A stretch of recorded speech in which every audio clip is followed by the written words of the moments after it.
Et si on parlait de confiance en soi? Parce que moi, j'ai l'impression que le problème de la confiance en soi est pris à l'envers. Je m'explique. Souvent, tu vas dire, bah non, je ne me sens pas capable parce que j'ai pas confiance en moi. Et si tu regardes les choses dans l'autre sens, c'est-à-dire que si tu alimentes le fait que tu n'as pas confiance en toi, tu ne pourras jamais passer à l'action. Alors que si tu passes à l'action, tu vas pouvoir avoir confiance en toi. Si tu as par exemple un projet, un objectif, d'accord? Tu as un objectif, mais de suite, tu as peur. Tu as peur parce que tu n'as pas confiance en toi. Cet objectif-là, si tu le pulvérises en petits objectifs, c'est-à-dire que tu vas te rendre la tâche un peu plus facile. À ce moment-là, à chaque fois que tu vas atteindre un palier, un petit objectif, tu vas prendre confiance en toi parce que tu y es arrivé. Et un pas à la fois, comme on dit, donc un petit objectif, tu l'atteins, waouh, tu célèbres, victoire, la confiance en toi, du coup, paf, elle passe un palier avec ton objectif atteint. Tu vas sur le deuxième, paf, tu réussis.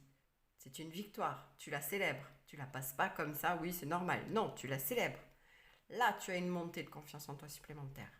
Troisième, quatrième, cinquième, je ne sais pas combien tu peux t'en fixer, ça c'est toi qui décides.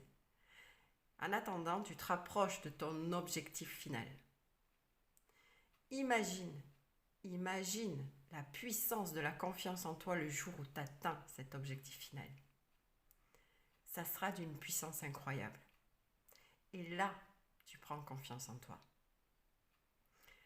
Alors que si tu t'arrêtes juste au départ, au tout début, avec ton objectif principal, et que de suite tu t'arrêtes en disant ça sert à rien de toute façon, je manque de confiance en moi.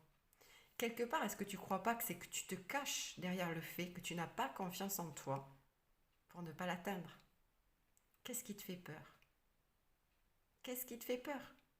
Ce que je veux dire, c'est que quand on est enfant, combien de fois on tombe avant de savoir marcher? Plein de fois. Et pourtant, on ne va pas s'arrêter. On ne va pas manquer de confiance. On va recommencer, recommencer, recommencer jusqu'à arriver. On est tous sur nos deux pattes aujourd'hui à marcher. D'accord? Ou du moins à savoir marcher. Donc, je me dis, cette confiance en soi, elle s'alimente. Elle s'alimente. Fais des petites choses dans ta vie qui vont te faire prendre confiance en toi, qui vont te montrer que tu as tort de penser le contraire. Tu as tort de penser que tu ne peux pas avoir confiance en toi. Tu vois ce que je veux dire? Plus tu vas faire des choses, plus tu vas passer à l'action, plus tu vas te valoriser, plus tu vas remonter l'estime de toi, plus tu vas prendre confiance en toi.